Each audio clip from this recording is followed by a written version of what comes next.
on to number 11. We are back. 1, Back again. 11, 11, make a wish. Make a wish. Again, no Tanner. The dude's just getting too busy for us for recording podcasts.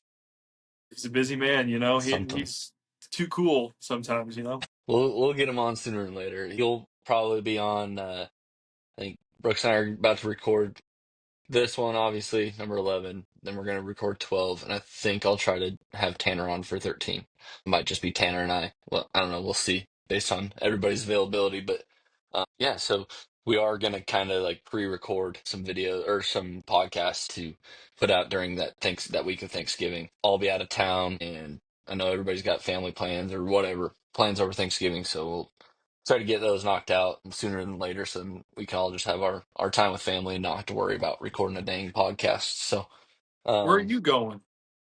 I'm coming up to Denver What? briefly. Well, Oh, that's right. no, You did tell me.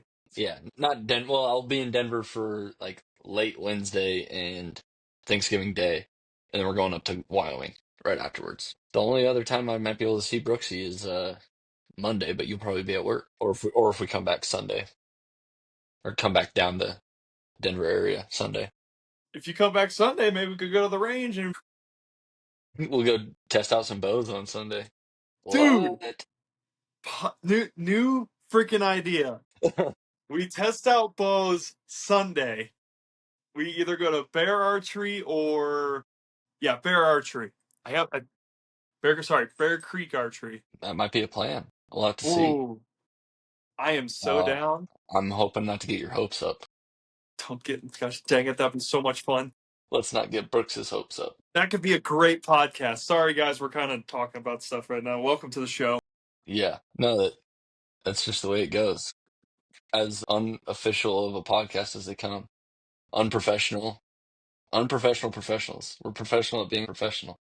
Correct. My boss, speaking of professionals, my boss was asked by his kids' school to do like a career day speech or whatever, and they were like, "Yeah, we need all professionals." He goes, "That's not me." Yeah, I'm out on that one. Sorry.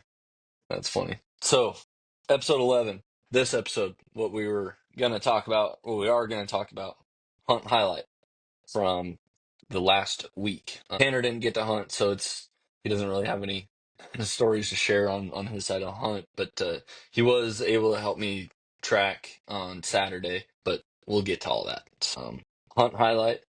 Brooks, I'm gonna need you to step up the question game on this episode. That's the challenge. We need some back and forth. We need some questions. Sounds So good. once I get to rambling, I'm counting on you to stop me and be like, "Hey, what about this?" So Okay, deal. that's the Brooks's task of the day. My duty.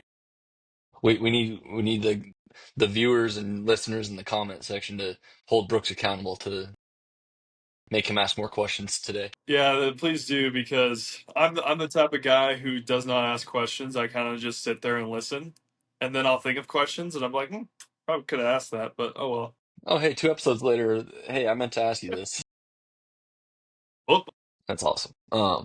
So yeah. Anyways, the hunt we'll highlight start off with this episode. question. Okay. We'll start off this question. All right, Justin, how did the hunt go, and what are your thoughts? So I had 3 hunts that I did over the past week. Thursday, didn't see a darn thing. I saw 2 hunters and a guy riding a horse with his dog. He's doing like dog training, which I didn't think you could do this time of year, but then I had it flipped. This is like the only time of year you can, well, during hunting season is when you can train dogs on horseback in this area. And then during like not hunting season, you can't be in there training dogs on horseback. So I don't know what the guy was training his dog for. I would have to do some digging on what the heck he was doing. But I was sitting there and this guy's yelling, and I see the dog, and I'm like, what is going on? It was Mhm. very interesting. They just ran in a circle and then went back to where they came from. But then I saw 2 hunters. One guy, they were both muzzleloader guys. The one got a doe, it looked like. Nice. Yeah, my hunt was not very successful on Thursday. Not a whole lot going on. But then Friday, that's the big one. Friday, get off work, get to where I had hunted the weekend before, and I had started seeing some rut activity, and What got time up did in you a get off tree. work? Get off work at 11. So You got to the stand when? or to the saddle when? I got to the tree. I think I was in my tree by like 12:30. Stopped, got McDonald's for lunch or something like that. Then got into the tree. It's like a good 20-30 minute walk in when you're going like trying to kind of sneak in a little bit. Leaves were dried up, and so I mean, when it's wet, it's great to walk in there, but it had already dried up from the rain during the week, and so it was a loud walk in, so I had to kind of take my time and kind of weave around. But I was, yep, the weave. Eve. I was probably in a tree by like 12:31, and I was not in a tree very long before things started happening. Three does, and so I'm sitting there, kind of just hanging out. I like to sit on my phone and whatever. Next thing you know, I hear, I think it might have been a couple of bucks doing like they had like a quick fight, like a quick bang and some rustling of the leaves. And the next thing you know, the three does come running right by me. Well, not right by me. They were kind of spread out. I think the farthest one was like 50 yards and the closest one was like 20 yards. And they all kind of like went around me different ways, whatever. And I was like, what the heck just happened? And I immediately phone video. I forgot that I had the GoPro up above me and so I didn't hit record then. But then, I had the phone going and I was ready because I was like, if there's does running like that, they've got to be being chased. Right. And so I sat there. I think that video that I took was about 4 or 5 minutes long, something like that. And so obviously, by the time the does got to me and past me, I had already started the video. By the time they got like to me, and so they were there for like 30 seconds to a minute. And so I hung out there for like 4, 5 minutes and didn't see anything. I was like, "There's no way that." Oh yeah, there's the fireworks. Um, for the listeners, there's settings. I don't know how to change the settings, but when you do thumbs up, there's like a little thumbs up emoji thing that pops up. When you do double thumbs up, fireworks go off, and it distracts us because we both have ADHD and who knows what else is It's, going on in our it's, brains, but it's it throws us off. Anyways, sat there for like 4 minutes. I was like, "There's no way a buck that was chasing does hasn't come by already." And so I turned off my video. And I'm like, dang, okay. Um, Interesting that that happened, but whatever. So it was funny because I like texted my wife. I was like, yep, three does just walked or ran by. They've got to be being chased, but the buck hasn't come by yet. And she's like, tell her boyfriend to come by, blah, blah, blah. I was like, yep, it's that time of year. And that's what you would think would happen. I was like, we'll see. And I think it was like 2 minutes after that, 3 minutes after that, maybe. I had sent her a text being like, I hit him. So what ended up happening was we're joking about that, and then sure enough, I hear he's just walking. I barely hear the leaves rustle, and he was like 20 yards and like right in front of me, like behind the tree. right. And so I heard the rustle, and I was like, "Shit, that's got to be him," because there weren't any squirrels around me at this point yet, and I was like, "There's no way a squirrel is making that noise right now." Mhm. And sure, so I peek. Sure enough, there he is. He never saw me this whole encounter. And for some reason, I know why. Because I kind of freaked out. I was like, oh crap, there he is. Didn't get my phone on the mount, on my bow, or to record. And so I was like, last ditch effort. Okay, let's hit GoPro, hit record. And so it started recording or whatever. It turned itself on and started recording like 3 seconds before I let an arrow fly. And so he's Nice. walking by and it just happened to be set on like the perfect angle. GoPros have a pretty wide view angle, anyways, and so it was able to see a whole lot. But it luckily was in that frame. But he was just walking. He wasn't running or anything like that. Very slow walk. He was kind of milling around. He like almost like he was wanting to eat while he was chasing these does. Right. Like he didn't have his like he had his nose down, but it almost looked like he was like looking for food, not looking for does. Like he didn't have his ears pinned back and like sniffing kind of like a dog is when they get birdy. Like he wasn't Yeah. doing any of that. So it was like he was like kind of chasing, but not full like a full chase. And so he was just walking and I didn't have time to range him and I just could tell like I had ranged earlier. He was farther than 20 and that was all I knew. I was like, okay, I'm gonna hold like 25 to 30 somewhere in there. And so I put my 30 on like the bottom of his belly, and which basically put the 20 at the top of his back. I was like, okay, that's he's probably perfectly like 25 ish. And so So for the viewers who don't know, what site are you using? Is it a 3-pin? it's a The five five. pin slider. Yeah, it's a five pin slider, which the way I have it set up right now, I actually, is it five or six? Anyways, my very last pin, I think is supposed to be like 60 yards, 20, 30, 40, 50. Yeah, I think it's a five pin. I think it's supposed to be 60 yards, but the way, like just the way I have it set up right now, it's bottomed out and it doesn't quite reach 60. But if you've listened before, you know where I'm hunting at in Tennessee. It's such tight quarters. I don't have any 60-yard shots unless I'm out in the field. And even Right. at that, I'm probably not taking a 60-yard shot at a whitetail. Just the way that they can Houdini voodoo magic get out of the way of an arrow. 60 yards, I just don't trust it. And so, now 60 yards on an elk or something that isn't historically known to duck the string, I would definitely probably I feel like I'm a good enough shot at 60 Mhm. accuracy wise to take a shot, but not on a whitetail. So yeah, so this guy I mean he was at 25-ish, I thought, and I had him lined up perfect. He was walking so slow. He was behind a couple of trees and I just needed him to walk out just a little bit. And I guess this is maybe where I might have made a mistake. I didn't do anything to stop him. So he Mhm. was walking so slow. I was like, I'm going to have time to make a shot without stopping him because it wasn't like he was like taking a step and stopping, taking a step and stopping. He was just walking at like a third of a mile an hour, just so slow. I was like, Right. okay. I wasn't trying to like lead him and like it wasn't like he was on the run, but I was like, okay, I'm gonna hold like basically on his shoulder and let it go.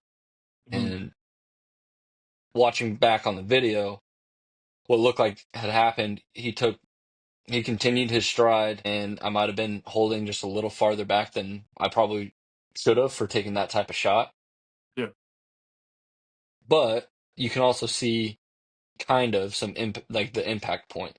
Not directly exactly where it hit, but you can see that, it hit a little bit behind the shoulder. The only thing was it could have been low. And so he gets hit. He does the mule kick, which everybody always says, if they mule kick, like you hit them at least good enough to do something good. I don't know. It might be folklore that people say, if they mule kick, they die. That Right. could be total myth. But so he takes off for like a 40-yard stretch on a dead sprint, and then he gets to the edge of these cedars. That is basically it holds in there one of the bedding areas up in there. Mhm. And so he runs right to the edge of these cedars, and he takes like he like stops basically. And then he takes a couple steps walking and like stands still for a couple seconds. And you can tell in the blood trail that's I could see where he stopped because he stopped and there was a good pile of blood in that spot. And then he just kept walking. He never ran. I never saw him run. And so Right. not being 100% sure on the hit, I immediately tried to go back and watch video as soon as I could just to see if I could hear or see anything, to tell me, is this a quick double lung heart shot, whatever, or like how long do I need to wait? And so I was like, well, I'm not 100% sure. I'm gonna wait at least 30 minutes before I even get down out of the tree, and maybe he comes back because if he's not hit good enough, sometimes they circle back and come back to where they got hit. Right. And so I waited 30 minutes and nothing happened. So I was like, okay, I'll start getting down. Got my stuff out of the tree, whatever. I just left most of it there at the tree and then went up to check the blood. And it looked like there was bubbles in the blood. And so it's like, okay, it's got to be at least one lung. It wasn't like the bright pink, like really frothy, bubbly bubbles, but it was like there were bubbles. And so it was like, I had to have hit at least one lung because then, every splotch of blood on that trail was bubbly. And so it's like, okay. Like it's got to be a lump. So it Right. wasn't just like some fluke thing. There was no stinky on the arrow, like so it didn't seem like guts. Um, and so it was like, okay, I feel like this might be a pretty good hit. Like I've already given him at this point 45 minutes, and I was like, I'm just gonna go as slow as I can and track this deer. And so start tracking, and it's great blood for like 50 yards, and then it kind of lets up, but then I find it again, and it's back to being like good blood for another 40 to 50 yards. And so at this point, I'm like 100 yards as the crow flies from the impact point, and then all of a sudden it just like stops. And he had already pushed out like two or three hemorrhages, and it was like, man, like what the heck is going on? So I stop. I never hear any deer blow or bust or any of that. So I was like, I don't think I've bumped him. I feel like I've given him so much time I that if he's here, he's dead. And so I backed out because I couldn't find blood and I didn't want to push forward anymore, and like I didn't want to start a grid search too soon and bump a deer. So backed out, went back to my stuff, and then my wife came out. She helped me track blood for a little bit, and like he's going in this direction, and there's just no blood. Hmm. Can't find it, and so can't find any blood. And that's then I took. She had to go. Took another break. Walked her back to the car. She left, and then another one of my buddies was hunting in the area at the time, and he got done with his hunt. We got the headlamps on, went back out there, and we just got hands and knees crawling in the direction that he was going when we got last blood.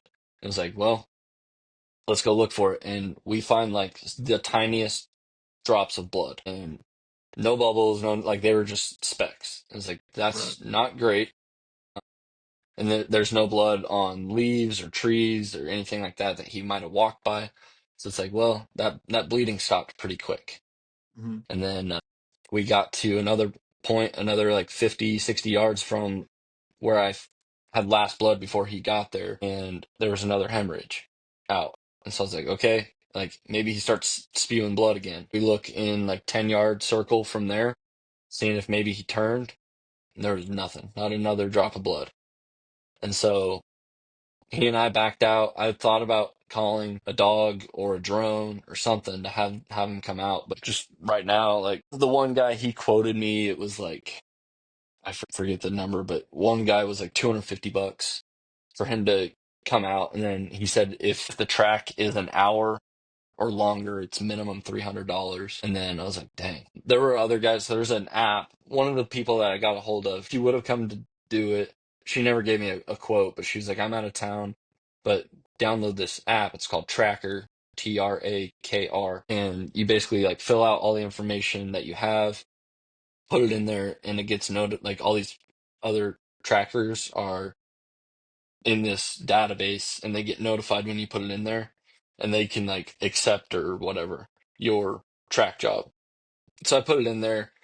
The one guy was like $100 minimum plus drive time or something like that, and he wasn't close to me. It was like I just know that that guy's gonna charge me another 250 plus. And Right. there was another lady that was like, we'll do it for free, tips are accepted, and she was like in Kentucky, and I was like, you're not coming down from Kentucky for this deer for me. Like, so I thought, and then drones are like the same deal. Like, I don't think anybody's going to do it for free. I didn't get any quotes on drones. And so I was like, if this were a Boone and Crockett buck of a lifetime, maybe I would consider all these other options. But Hmm. like, so I completely backed out and was like, I'm just going to go back in the morning. Tanner was like, I'll go with you, and we'll just go search for blood and search for a deer. Because by that point, if he's dead, if he's going to die, he's going to be dead by Right. that point. Because that would have been 17 hours, 6 o'clock. Because I shot him at like 1:40 in Okay. the afternoon. So it was like, okay, it's going to be like 15, 17 hours by the time we get in there. he's gonna be dead if he's dead, he's gonna be in there, and it's not gonna be we're not gonna be bumping him. So we go and we start looking, and we're doing exactly what we did the night before, just following those last points of blood, and we just can't find any more blood in that direction that he was going. And we again tried looking in, 10-yard radius outside of there, and I was like, dude, like we just got a grid search at this point. So he started looking kind of around the water because, deer animals, when they're going to die or whatever, they get thirsty, so they go to water. So he started kind of looking around the water, in the water, and all that. So he started doing that, and I just started a grid search. And so I walked like 150 yards straight west of Last Blood, and then I walked it straight back, and then walked 150 yards straight east of Last Blood. Then I started a grid in the direction that he was going, and I Mm, went like another 300 yards that way in the direction that he was going, and I gridded all of that every like 15 to 20 yards, and um, never found a blood, never found a bed. Obviously, didn't find a deer. It's like, what the heck is going on? How did this deer get out of here? And so then I go back in the direction. I was like, okay, well, maybe he circled back. And so I go to the side where he might have circled back. Same thing, gridded for every 15, 20 yards.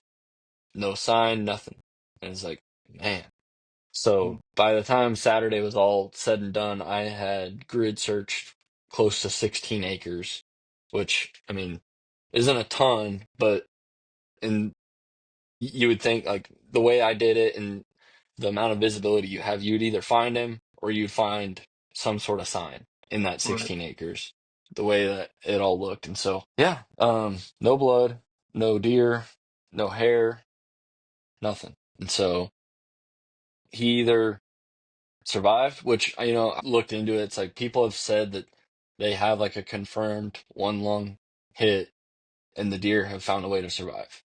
yeah, Like somehow it hemorrhages, the way that the body just kind of moves things as they're walking, it like clots it up and they find a way to live. And so there is a chance he survived, right, even with a single lung hit. So um, we'll see if I go in that same area and maybe run into him again. But um, yeah, it was a tough deal not being able to find him. A day and a half worth of looking for him, and right. so, and then Sunday got out. I went like mid-morning. I was exhausted from tracking and all that stuff, and so I didn't go. I was gonna go and do like a full day sit had I not gotten anything up to that point, but I was just too tired. I slept in a little bit and went out at like 8 o'clock and got into a tree a little bit after that, and I didn't have anything walk by. I had a hunter, a muzzleloader guy come. He sat like up the hill from me, like 150 yards, Mm, and I couldn't get his attention. He sat on his phone the whole time. I just couldn't get his attention to be like, "Hey, buddy, orange in the tree. look up. This isn't working out. You and I being in the same spot." And I didn't really feel like getting down because I thought the deer were going to come from like not his direction. I thought they were going to come from like the opposite of his direction. I was like, Right, well, if they still do what I think they're going to do, it's not going to be a big deal. But if he sees them and starts shooting all willy-nilly, then we will have an issue. right. But never saw any deer, so it wasn't a big deal. He had to have seen me later on because as I was climbing out of the tree, he walked like 50 yards from me. So yeah, he And probably was like, "Oh so crap." yeah. Anyway, so Sunday nothing happened, but yeah, so it was an exciting couple of days, although there was no fruits of the labor. What's your so when that situation happens? How are you feeling? Like mentally, physically? Do you feel like at first you're like, okay, I can find him, but the more the time passes, do you feel like kind of just like shit or what? I you probably do, but I'm just Yeah. curious. No, for sure. I mean, it's total valid question. It's tough because, like the shot execution felt good. I felt like I didn't feel in the moment like I had made a bad choice on shot placement. Right. or like shot selection. Like I felt like it was a good scenario for me to execute that shot. Looking back, the only thing I would change is maybe try to stop him, and my hit would be maybe a few inches farther up, closer to the shoulder, and maybe it turns into a double lung, and it's a different scenario. But I thought he was walking slow enough where that wasn't going to be a factor. Right. But yeah, I mean, it felt good. I was excited because like the mule kick, the runoff, and when he stopped, he had his head down. I think he might have just been sniffing for those does again instead of like head down, like sick, gonna die, head down. Mm-hmm. And by that, then shortly after that, he got out of sight, and so I couldn't tell, what was his next reaction, like what were Right. his actions after that. And so it was like, okay, I must have hit him pretty good. Like so, there was excitement in those moments, like the first like 5 minutes, and then it was like, okay, I never heard any crash, and usually, like you want to hear the crash for sure, at For least sure. Yep. once. So it was like didn't hear crash. So that was like my first moment of doubt, and that was like 10 minutes after I let the arrow go.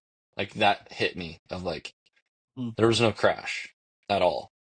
Like even if he like slowed down, walked another 20 yards, like if he was dying, like he'll die and start kicking. And I never heard like leaves moving around or any of that. So it's like there Right. was no rustling or any of that. So that was my first moment of like doubt of how good was this shot actually.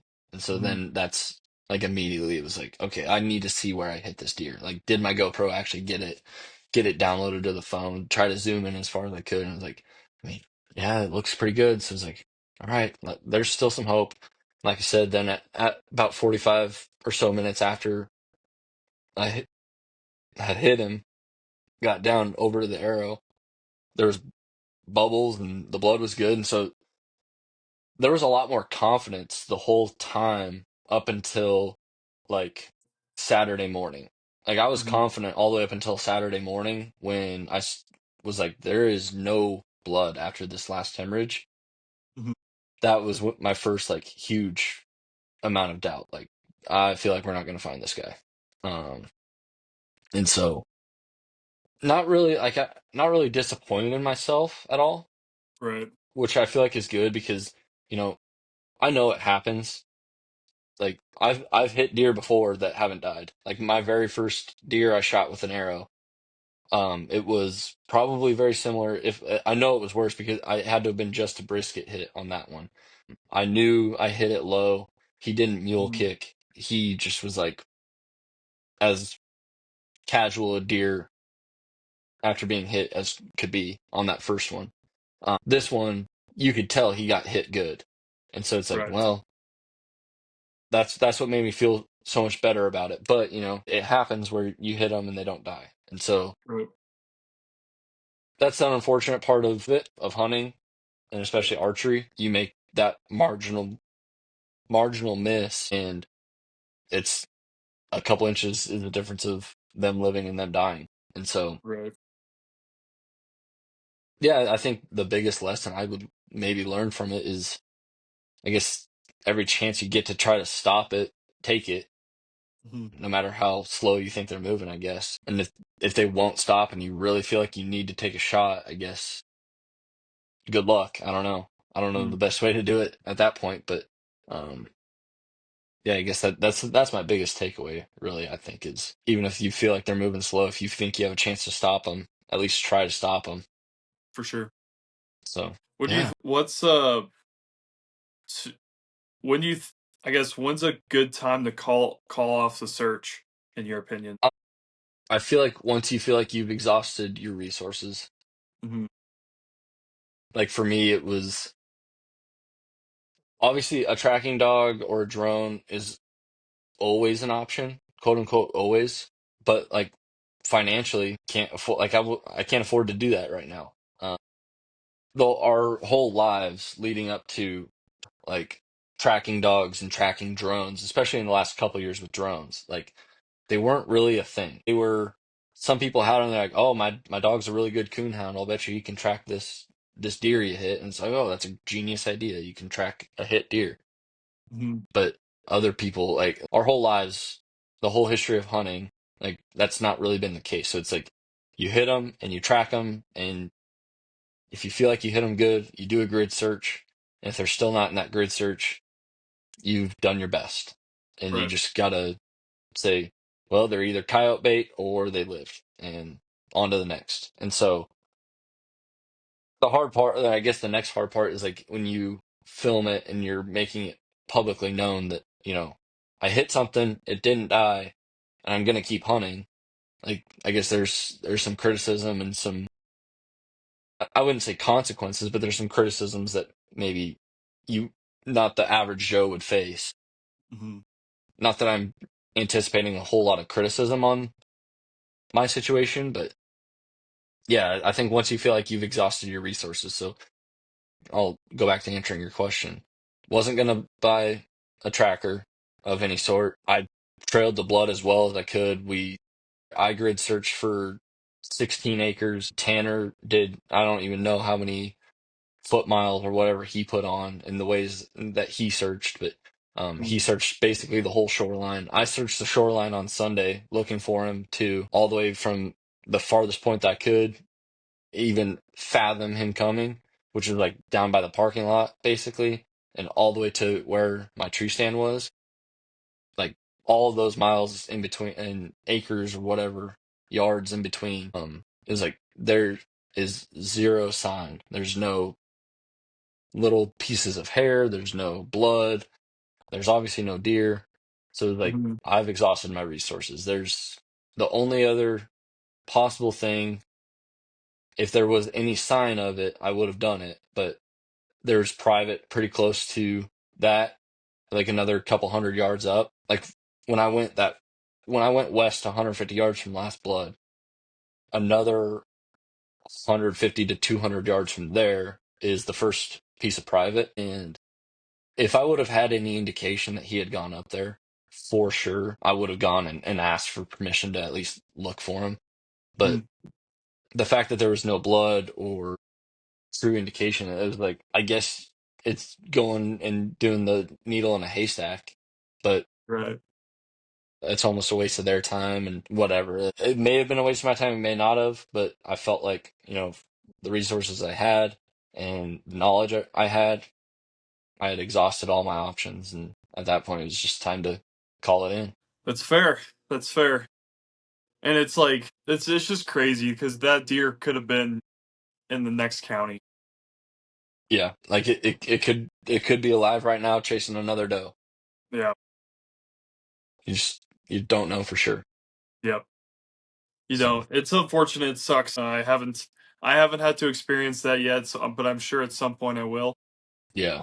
I pray I don't, but we're not perfect, so And I mean, I'm trying not to be heartless about it, but I mean, in the unit in Tennessee I'm in, the middle Tennessee area, our limit of deer for the year is 2 bucks and 3 does a day. So we're not hurting on the population side of things. And so right.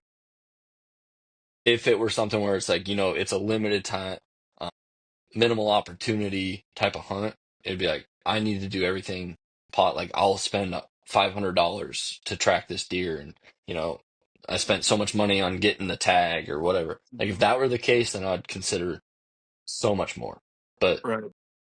like the fact that you get 3 does a day, 2 bucks a year, it's like, what's, I'm not trying to be totally heartless about it, but like, what's one more deer that what's the difference between me hitting him and him going and getting run over on the road? Like I just saw 5 deer on the road today got run over. So it's like it happens, but like try not to be too heartless about it. But one more deer that maybe died that didn't get recovered isn't the end of the world for the population or for any of that matter. So yep. Well, lessons learned for sure. Hmm. Yep. Try to be better next time somehow in a similar situation. Bright side, I got to hunt again on Sunday. I'm gonna hunt again probably Friday, Saturday, Sunday this week, and then not gonna be able to hunt around here. Well, I might be able to hunt actually. A couple days during, like right before I leave, I might be able to hunt. Well, I probably shouldn't because I'm gonna have to process it and all that. I was gonna say I can probably hunt next week before I leave, but that probably wouldn't be wise. As far as now, if I were doing taking it to a processor and just all right, whack it, stack it, throw it in some guy's freezer and let them process it. But since I'm Right. doing it myself, that would turn into a different issue. But um, yeah, so I probably won't be able to hunt deer again until after Thanksgiving, which is fine. But then it turns into duck season. It opens next week, so that's a whole nother thing for us to start talking about. Nice. But Very nice. yeah, so get to hunt again, and it's not like I never get to hunt again after missing a deer or hitting a deer and not finding it. Right. Exactly. So yeah, yep. Well, I think that's it for the hunt highlight. You got any more questions for me? I don't think so. I was just trying to come up with them as we went. So Yeah, no, you did good, Brooks. I think you met your quota for this one. met the quota. Good work. Good work. So, yeah, I think that'll wrap it up for episode 11, hunt highlight episode. Um, yeah, I think we'll wrap it up there. Appreciate you guys listening. Thanks, guys. Appreciate it. Catch you on the next one. See you next time.